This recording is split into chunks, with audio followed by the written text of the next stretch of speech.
सम्मान्य इस कार्यक्रम में आगरा से समागत आदि जगत के बड़े सम्मानित विद्वान श्रद्धेय आचार्य हरिशंकर अग्निहोत्री जी, इस समाज के इस गौरव और शान और प्राण आदरणीय हमारे प्रधान जी, मंत्री जी, कोषाध्यक्ष महोदय एवं समस्त पदाधिकारी जन, पूज्य माता जी और इस समाज के स्वयोग विद्वान, बहुत आदर के योग श्रद्धेय हमारे आचार्य सूर्यदेव वेदांशु जी, उनका परिवार, इस हाल में और अच्छे हाल में बैठे हुए धर्म के अभिलाषी भक्त पुरुषों, भक्ति शक्ति, श्रद्धा नाथ शक्ति, पवित्र आत्माओं, आपने सबने बहुत अच्छे भजन का आनंद लिया आदरणीय आचार्य जी से। और एक गीत मैंने प्रथम आपके सामने रखा, परमात्मा की रचना के विषय में, और अंत में था कोई चार के कंधों से दुनिया से जाता है, कोई ढोल बजा करके बारात सजाता है, बेमोल ये सृष्टि का क्या चक्र चलाया है। इस संसार में मैंने एक दिन कहा था कि हम सब पैरोल पर छूटे हुए हैं, जमानत पर हैं, जिसको जितना समय मिला है उसे उतना ही रहना है, आगे एक मिनट भी एक अरब में नहीं खरीद सकते। इसलिए समय का सम्मान करो। मैं एक बात अक्सर कहा करता हूँ, समय से सब कुछ मिलता है, समय से सब कुछ मिलता है, पर सब कुछ से समय नहीं मिलता। एक परिवार में मैं बैठकर भोजन कर रहा था, 12 बज रहे थे, तो घड़ी लगी थी, यहाँ भी घड़ी लगी है, अलग अलग घड़ियाँ होती हैं, विशेषताएं भी होती हैं। उस घड़ी में अंदर अलार्म बजता, घंटा बजता था। जैसे आप कभी हैदराबाद जाओ तो वहाँ पर भी एक घड़ी लगी है, उसे लोग देखने जाते हैं 12 बजे। हमारे प्रधान जी देख कर के आए, तो बहुत बड़ी हस्ती के व्यक्ति हैं, एक बार इनके लिए जोरदार ताली माता जी के लिए भी बजा दी। इन्हें देख कर लगता है कि कुछ अपने लोग बैठे। माता जी को देखकर, माता माँ होती है और माँ की कोई उपमा नहीं होती है। माँ के हृदय में बड़ा प्यार होता है, बड़ा ममता होती है, तो माँ है। तो प्रधान जी ने वो देखी है घड़ी, और लोग 12 बजे उसे देखने जाते हैं, तो 12 घंटा बजाता है, वो एक एकदम सायरन बजता है कि 12 बजे एक आदमी बाहर निकल कर आता है यूं, और फिर घंटा बजाता है। तो एक बजे तो एक ही बार बजाता है, पर 12 बजे तो 12 बार ठोकता है। तो लोग देखते थे कोई लोहे का आदमी आया, फिर वो बजाता है और फिर चला जाता है कि बार।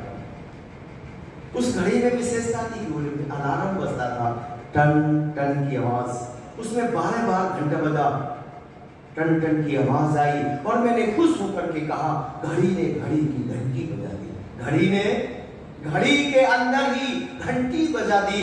तो प्रधान जी सामने बैठे बोले, भानु प्रकाश शास्त्री ज्यादा खुश मत हो। तो मैं फिर सीरियस हो गया। तो मैंने कहा क्यों? तो इन्होंने एक बड़ी महत्वपूर्ण बात कही। इन्होंने कहा, इसने हमारी एक घड़ी उम्र घटाई। जितनी बार घंटा बजता जाता है तुम्हारे जीवन से समय निकलता है। पूछो कितने? तो आज का कहता जी 60 वर्ष का हूं। मैंने कहा 60 वर्ष की जिंदगी को उपलब्धि क्या है? कुछ आत्मा की खुराक भी डाली नहीं, या वैसे ही बस खाने पीने मौज में ही लगे थे। इसलिए किसी ने लिखा कि नजर जो चुराए उस पे नजर रखना, नजर जो चुराए उस पे नजर रखना, बचाकर अपनों से अपना घर रखना। बड़ा गुमान है जिनको पूरी दुनिया को समझने के लिए उनसे कोई कह दे थोड़ी अपने अंदर की भी खबर रखना। आप कहाँ खड़े? आपने जीवन में कुछ किया, दान दिया, सेवा की, सिमरन किया, भक्ति की, भजन किया, शरीर की खुराक तो डाली, पर आत्मा की डाली नहीं डाली। इसलिए कमाले धर्म धन प्यारे, सफर में काम आएगा। और बाकी तो लिखा, धन धरा के बीच सारा ही गड़ा रह जाएगा, ये गाड़ियां भी खड़ी रह जाएंगी जब पूछ का दिन आएगा। नारी ग्रह द्वार तक ही साथ देगी इस लोक में, और मृतदल मरघट के आगे मुंह नहीं दिखलाएगा। देह भी तेरी चिता में यूं ही जल भुन जाएगी। अंत में भगवान ही धर्म ही तेरा सच्चा सखा बन जाएगा, जो हमारा साथ नहीं छोड़ता, साथ रहता है, वो कुछ कमा ले। इसलिए उसके लिए हमें कोशिश करनी चाहिए, लेकिन ये हम करते नहीं हैं। एक स्थिति ऐसी होती है, देखा कि वो पीछे चलता है, घर के लोग आगे चलते पगड़ी बांधकर, और वो जब देखा कि जब शादी होती, बारात होती है, विवाह होता है, तो दूल्हा पीछे घोड़ी पर होता है और घर के लोग आगे पगड़ी बांधकर चलते हैं। फिर बैंड वाले होते सबसे आगे। मैंने पूछा, भाई पगड़ी बांध के घर के बुजुर्ग लोग आप क्यों चल रहे हैं? इस दूल्हे को हम बोले, नहीं, हम इसके पथ प्रदर्शक हैं। जैसे हमने अपने जीवन को जिया है, भाई तू भी ऐसे जीवन जीना। इस पगड़ी की थोड़ी लाज भी तुझको रखनी है, मान मर्यादाओं का ध्यान रखना। लेकिन एक ऐसी स्थिति आती है कि वो सबसे आगे होता है और सारे लोग पीछे होते हैं। और किसी ने लिखा, आगे आगे चलता हुआ जनाजा पीछे वाले लोगों से कहता है कि मैं तुम सबका रहनुमा हूं। जैसे आज जा रहा हूं ना मैं, एक दिन तुमको भी जाना पड़े, इसलिए जाग जाओ, सोए मत रहना। 14 नर मृतक समान है, जिंदे भी मरेगी। महाभारत में लिखा, यक्षराज धर्मराज के प्रश्न और उत्तर होते हैं। तो पूछा, दुनिया में सबसे बड़ा आश्चर्य क्या है? तो धर्मराज ने कहा, यक्षराज से कहा, यक्षराज दुनिया में सबसे बड़ा आश्चर्य एक है कि लोग लोगों को बढ़ते हुए देखते हैं, पर उनके मन में कभी भी नहीं आता कि तुम भी कभी बढ़ोगे।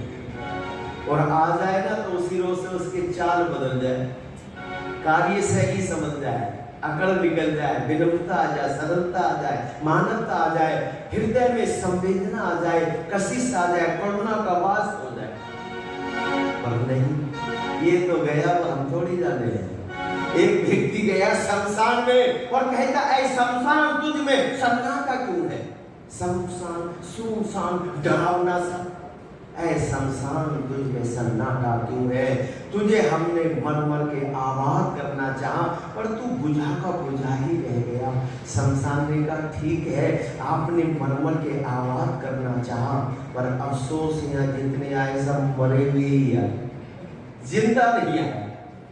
जिंदा आता तो बदल जाती तस्वीर। इसलिए याद रखो, आचार्य जी कह रहे थे, ये संसार मेरे लिए है पर मेरा, ये मंच मेरे लिए है पर मेरा, ये माइक मेरे लिए है पर मेरा, मेरा होता तो सिर्फ बाद में उठा के निकल लूंगा।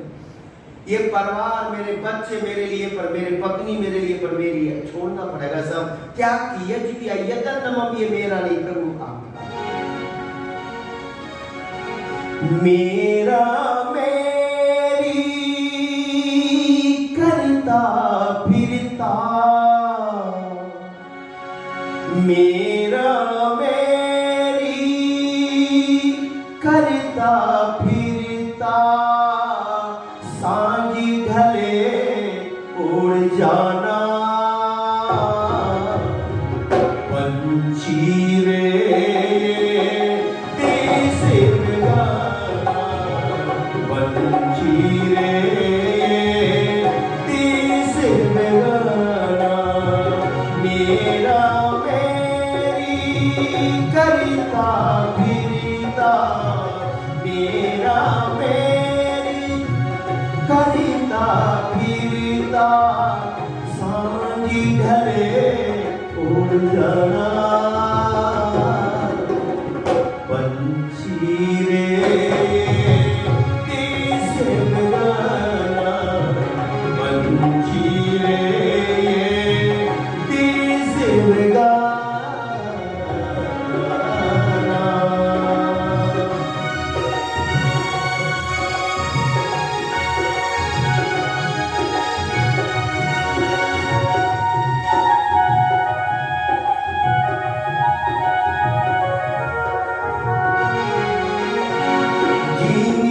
संग तू पूरे गगन में हो कर मस्ती दीवाना, जीने के संग तू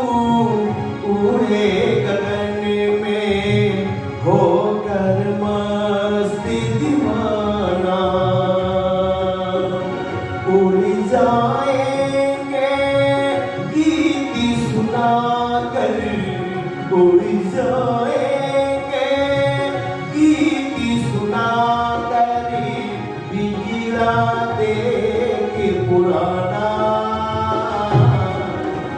पंछी रे दिस लगाना, पंछी रे दिस लगाना, मेरा मेरी करता फिरता, मेरा मेरी करता फिरता, सांझी ढले उड़ जाना।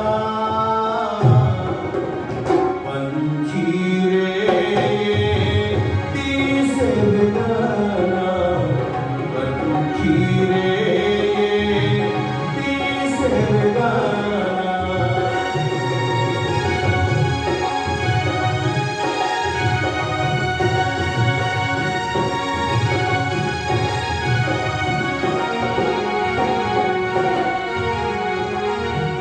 तोड़ी के पिंजीरा उड़ी जा रे पंछी, करे ले और ठिकाना। तोड़ी के पिंजीरा उड़ी जा रे पंछी, करे ले और ठिकाना।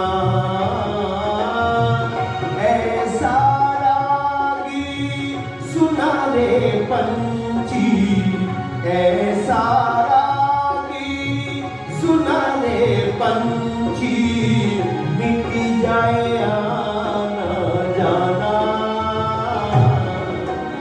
पंछी रे दिस लगाना, पंछी रे दिस लगाना, मेरा मेरी करता फिरता, मेरा मेरी करता फिरता, सांझी ढले उड़ जाना। पंछी रे दिस लगाना, पंछी रे दिस लगाना, बंदे रे दिस लगाना।